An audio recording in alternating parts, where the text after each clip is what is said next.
बहुत ज़्यादा डिफ़िकल्ट नहीं है प्रीलिम्स निकालना। मैंने 4 बार दिया, मेरा चारों बार हो गया। तो दूसरा तरीका आप कर सकते हैं जो मैं किया करता था, किस तरह से यूपीएससी का क्या उनके पैटर्न्स होते हैं, किस तरह के क्वेश्चंस वो पूछते हैं। ऐसे सब्जेक्ट्स को आप प्रायोरिटाइज़ कर सकते हैं, ऐसे सब्जेक्ट्स को आप आखिरी में पढ़ सकते हैं एग्ज़ाम के जस्ट पहले, सो दैट कि आप इनमें काफ़ी अच्छा स्कोर कर पाएँ। ऐसा क्या करूँ कि मैं पूरे टाइम मोटिवेटेड रहूँ, मैं पूरे टाइम अच्छे से पढ़ता रहूँ। कितनी बार तो ऐसा हुआ है जब मुझे बिल्कुल प्रिपरेशन छोड़ने का मन करता था।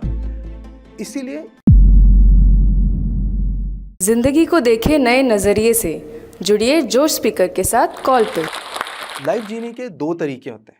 पहला तरीका जो होता है कि जो हो रहा है होने दें, जो फ्लो में चल रहा है उसको चलने दें। गलत तो उसमें भी कुछ नहीं है, बट कहीं अगर आपको ऐसा लग रहा है कि आप खुश नहीं हैं, कहीं आपको ऐसा लग रहा है कि मुझे कुछ और करने की आग है मेरे अंदर, सो पहला तरीका फिर आपके काम नहीं आएगा। आपको चेंजेस चाहिए, आपको नए ऑप्शंस चाहिए, आपको नई चीज़ों को एक्सप्लोर करना है। तो यहाँ पे आपको लेना पड़ेगा एक नया तरीका, न्यू डायरेक्शन, और उसी डायरेक्शन को आपके सामने इसको लाने की कोशिश करूँगा। हेलो एवरीवन, मेरा नाम दिव्यांश सिंह है। मैं जयपुर राजस्थान से हूँ और इस साल सिविल सर्विसेज एग्जामिनेशन 2021 में मेरी रैंक 49th है। ये साल मेरा यूपीएससी का 4th अटेम्प्ट रहा है। जो फर्स्ट अटेम्प्ट मैंने 2018 में दिया, फिर सेकेंड अटेम्प्ट 2019 में दिया। तो 2000 अटेम्प्ट में तो मैं मेंस नहीं क्वालिफाई कर पाया था, बट 2019 में मैंने मेंस भी क्वालिफाई कर लिया, इंटरव्यू भी क्वालिफाई कर लिया और मेरी रैंक थी 484, जिसके अकॉर्डिंग मुझे IRS, customs and indirect taxes allocate हुआ। उसके बाद 2020 में फिर मैंने अटेम्प्ट दिया, क्योंकि मुझे हमेशा से था कि मुझे आईएएस बनना है, और इसलिए मैंने और एक अटेम्प्ट दिया। बट 2020 में मेरी रैंक 425 थी, जो कि फॉर्चुनेटली सफिशिएंट नहीं थी आईएएस के लिए, तो उस साल मेरे को कोई सर्विस एलोकेट नहीं हुई। और लास्टली फिर 2021 में मेरी रैंक इस साल 49th है, और आई एम होपिंग कि इस साल मुझे इंडियन एडमिनिस्ट्रेटिव सर्विस मिल जाएगी। मैं स्पेसिफिकली थोड़ी प्रीलिम्स की, मेंस की और इंटरव्यू की स्ट्रैटेजी डिस्कस करूंगा कि मेरी क्या लर्निंग्स रही हैं, और जो मैंने गलतियां करी कहीं आप वो गलतियां ना करें। सिविल सर्विसेज एग्जामिनेशन में 3 स्टेजेस होती हैं। पहली स्टेज होती है प्रीलिम्स, दूसरी स्टेज होती है मेंस, और तीसरी स्टेज होती है, जो फाइनल स्टेज होती है, वो इंटरव्यू वाली स्टेज होती है। सो अगर हम प्रीलिम्स पे आएँ, तो प्रीलिम्स ऑब्जेक्टिव टाइप पेपर होता है। 2 पेपर्स होते हैं, पहला पेपर जीएस का होता है, दूसरा पेपर सीसैट का होता है।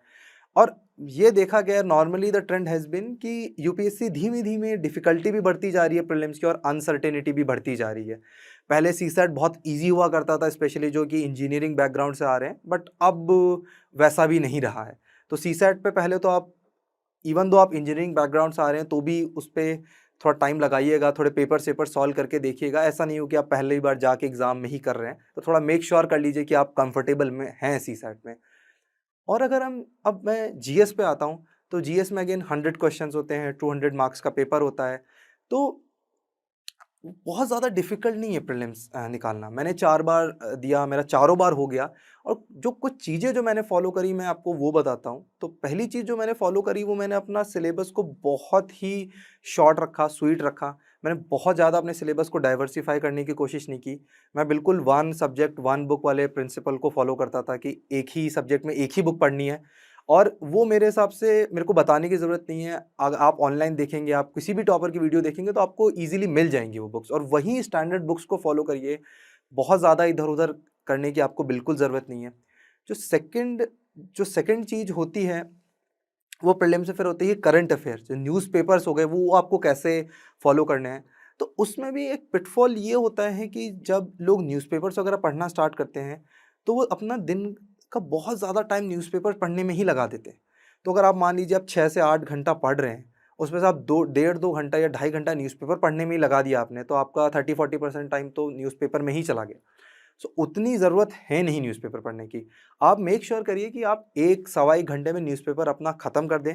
और जैसे फॉर एग्ज़ाम्पल, मैंने तो बहुत ज़्यादा टाइम न्यूज़पेपर्स पढ़े भी नहीं थे, तो मैं यूजुअली मंथली मैगज़ीन्स पे रिलाय करता था, और बहुत सारे कोचिंग सेंटर्स की काफ़ी अच्छी मंथली मैगज़ीन्स आती हैं, तो आप उन पे भी रिलाय कर सकते हैं करंट अफ़ेयर्स के लिए। तो करंट अफ़ेयर्स को करंट अफ़ेयर्स ज़रूर इम्पोर्टेंट हैं, पर उतना इम्पोर्टेंस मत दे दीजिए कि आपकी बाकी प्रिपरेशन ही सैबोटाज हो जाए।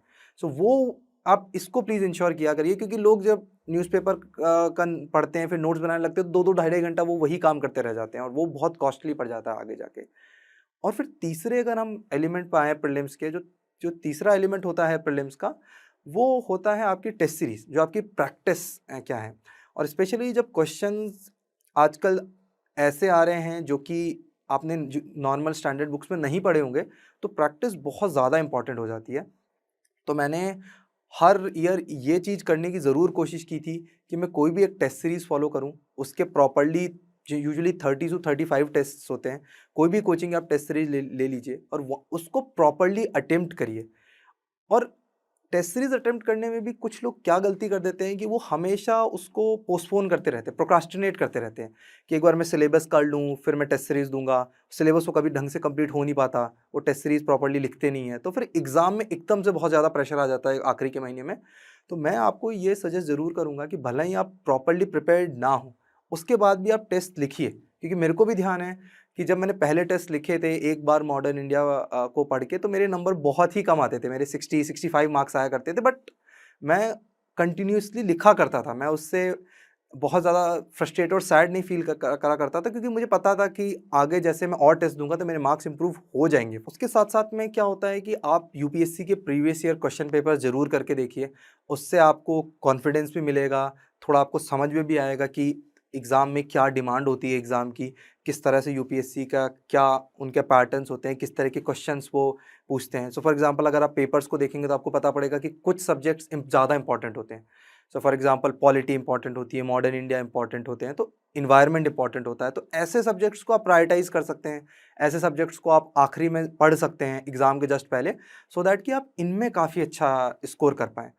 उसके साथ-साथ में कुछ लो हैंगिंग फ्रूट्स भी होते हैं। सो फॉर एग्ज़ाम्पल मैप्स के कुछ क्वेश्चन्स आते हैं, कुछ क्वेश्चन एनवायरनमेंट के आते हैं, जैसे बायोस्फीयर रिजर्व्स हो गया, टाइगर रिजर्व्स हो गए। तो ये आप अगेन एग्ज़ाम के पहले ईज़िली उनको 10 दिन पहले रट के, क्रैम करके इनमें अच्छा स्कोर कर सकते हैं। और साथ-साथ में जब भी आप टेस्ट सीरीज़ दे रहे हैं तो ये ज़रूर इंश्योर करिएगा कि उसके सॉल्यूशंस को ज़रूर पढ़ें, और अगर टाइम हो तो उसको एक और बार रिवाइज़ कर लें, क्योंकि एक बार में उतना ज़्यादा अच्छा कॉम्प्रिहेंशन और रिटेंशन होता नहीं है। सो अगर आप एक और बार उसको रिवाइज़ कर लेंगे तो फिर काफ़ी उसके बेनिफिट्स बढ़ जाएँगे। और मैं तो हमेशा प्रेफ़र करता हूँ कि मैं अपनी फैमिली के साथ रहूँ एग्ज़ाम वाले दिन, तो इसलिए मैं हमेशा सारे एग्ज़ाम मैंने जयपुर से ही दिए हैं, जितने भी दिए हैं। तो आप वो भी ट्राई कर सकते हैं कि आप अपने फैमिली के पास चले जाइए, उनसे आराम से आखिरी दिन बहुत ज़्यादा पढ़ने की ज़रूरत नहीं है, उनसे बात करिए। तो आई एम श्योर कि आप एग्ज़ाम वाले दिन अच्छा करेंगे। और बहुत ज़्यादा स्ट्रेस मत लीजिए। अगेन मैंने जैसे बताया कि यूपीएससी हर साल एग्ज़ामिनेशन कंडक्ट करती है, और आपके पास हमेशा ऑप्शन रहेगा वापस से देने का। सो ऐसा नहीं है कि प्रीलिम्स में नहीं हुआ तो ज़िंदगी खत्म। फ्रस्ट्रेशन अगर आप देखेंगे तो ये यूपीएससी का part and parcel of the preparation है।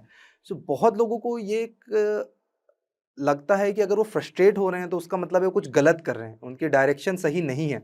बट मैं आपको ये ज़रूर बताना चाहूँगा कि अगर आप फ्रस्ट्रेट हैं तो ये बिल्कुल नेचुरल है, क्योंकि कोई भी साल 2 साल पूरे टाइम पढ़ते खुश नहीं रह सकता है। सो अगर आप फ्रस्ट्रेटेड हैं तो बहुत ज़्यादा उसको सीरियसली मत लीजिए, बहुत ज़्यादा ये मत सोचिए कि आप कुछ गलत कर रहे हैं और मेरे फ्रेंड्स तो फ्रस्ट्रेट नहीं होते, वो भी होते होंगे, बस आपको पता नहीं है उस बारे में। So it's all a part and parcel of the preparation. दूसरा जो बहुत इंपॉर्टेंट सी चीज़ है, मैं हमेशा पढ़ता हूँ कि जब लोग थोड़ा थोड़ा भी फ्रस्ट्रेट होते हैं तो हमेशा आके ये पूछते हैं कि भाई how do I get motivated, मैं अपना मोटिवेशन लेवल कैसे बढ़ाऊँ, और कि ऐसा क्या करूँ कि मैं पूरे टाइम मोटिवेटेड रहूँ, मैं पूरे टाइम अच्छे से पढ़ता रहूँ, क्योंकि करना सबको होता है और मोटिवेशन रहना बहुत मुश्किल है।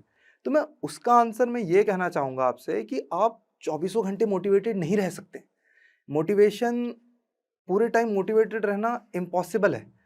मोटिवेशन एक वेव की तरह चलता है, तो आप कभी मोटिवेटेड रहेंगे और कभी आप डीमोटिवेटेड भी रहेंगे। तो अगर आपको ऐसा लग रहा है कि आप 24 घंटे मोटिवेटेड रह सकते हैं तो आप जा ही गलत डायरेक्शन में रहे हैं, और फिर वही एक साइकिल कंटिन्यू हो जाती है। लोग थोड़ा फ्रस्ट्रेट होते हैं, फिर उनको लगता है कि मुझे पूरे टाइम मोटिवेटेड रहना चाहिए था, जो कि वो रह नहीं पाते, फिर उनको एंग्जाइटी होती है और फिर उनकी प्रिपरेशन की साइकिल ख़राब हो जाती है। मेरी तो जर्नी इतनी लंबी रही है।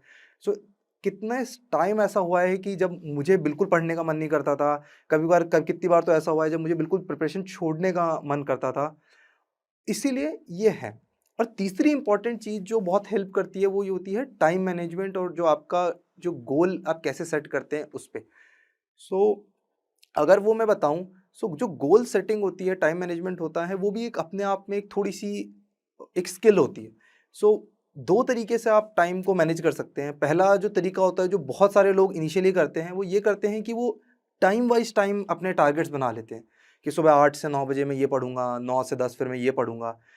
और बिल्कुल वो अपना बिल्कुल स्ट्रिक्ट सा शेड्यूल बना लेते हैं, जो कि होता क्या है अल्टीमेटली वो कभी फॉलो हो नहीं पाता, क्योंकि आपने इतना अपना स्ट्रिक्ट शेड्यूल बना रखा है और आप कोई रोबोट तो है नहीं, आप ह्यूमंस हैं। तो आपके लाइफ में कभी आप ऊपर जाएंगे, कभी नीचे आएंगे, कभी कोई इशू हो जाएगा फैमिली में, तो वो टाइमलाइन फॉलो करना बहुत मुश्किल हो जाता है घंटे बाय घंटे।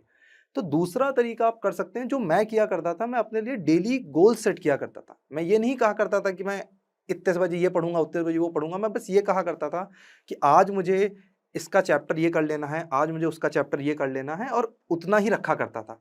तो उससे मेरे पास थोड़ी फ्रीडम ये हुआ करती थी कि अगर 1.5-2 घंटा मुझे पढ़ने का नहीं भी मन कर रहा है, सो मैं बाद में पढ़ सकता था और ईज़िली मैं उन चीज़ों को मैनेज कर सकता था। तो ये तो हुआ टाइम मैनेजमेंट पे। और लास्टली एक टाइम मैनेजमेंट पे गलती बहुत ज़्यादा लोग क्या कर देते हैं एंथुसियास्टिकली, वो अपने लिए ब्रेक्स नहीं छोड़ते बिल्कुल भी। मैं हमेशा अपने टाइम टेबल में संडे को एज अ हॉलीडे रखा करता था, और जब एग्ज़ाम्स के पास में जाता था तो मैं फिर उस हॉलीडे को आधे दिन का कर लिया करता था। पर मैं एक हमेशा आउटलेट रखा ज़रूर करता था कि थोड़ा रिलैक्स होने का, थोड़ा सा रिजुविनेट होने का। उससे मेरे को लगता है काफ़ी फ़ायदा मिलता है और आपकी प्रिपरेशन भी थोड़ी-सी डाइवर्स हो जाती है, उतनी मोनोटोनस नहीं रहती। जब आप सिविल सर्विसेज़ की तैयारी कर रहे होंगे तब आपको बहुत ज़्यादा फोमो रहेगा, आपके दोस्त एन्जॉय कर रहे होंगे, आपकी मेंटल हेल्थ भी डिटेरियोरेट हो सकती है, आपको बहुत ज़्यादा फेलियर्स का सामना भी करना पड़ सकता है। तो इसीलिए मैं बोलूँगा अपनी फैमिली के साथ क्लोज़ रहिए, अपने दोस्तों के साथ क्लोज़ रहिए। प्रिपरेशन में आपको सेंट नहीं बन जाना है, प्रिपरेशन में आपको ऐसा कुछ नहीं बन जाना है कि बिल्कुल सब कुछ छोड़ दिया है मैंने। ट्राई कीजिए एन्जॉय करने का, जो मैं ब्रेक्स वाली बात बता रहा हूँ, वहाँ पे कुछ अपने दोस्तों जाके मिल के आइए, एक आध बार अगर आप मूवी भी देख रहे हैं, कोई इश्यू नहीं है। बट ऐसा ना हो कि इस एग्ज़ाम को प्रिपेयर करते-करते आप अपनी मेंटल हेल्थ उतनी बिगाड़ लें कि आप लाइफ़ में ही हार जाएँ। ये तो हो गए 5 ब्रॉड पॉइंटर्स, जो कि मेरे को लगता है कि हर एस्पिरेंट को कहीं न कहीं इन सब चीज़ों की ज़रूरत पड़ती है। सो अब थोड़ा मेंस की बात कर लेते हैं। मेंस अगेन मैं बोलूँगा सबसे डिफ़िकल्ट स्टेज है।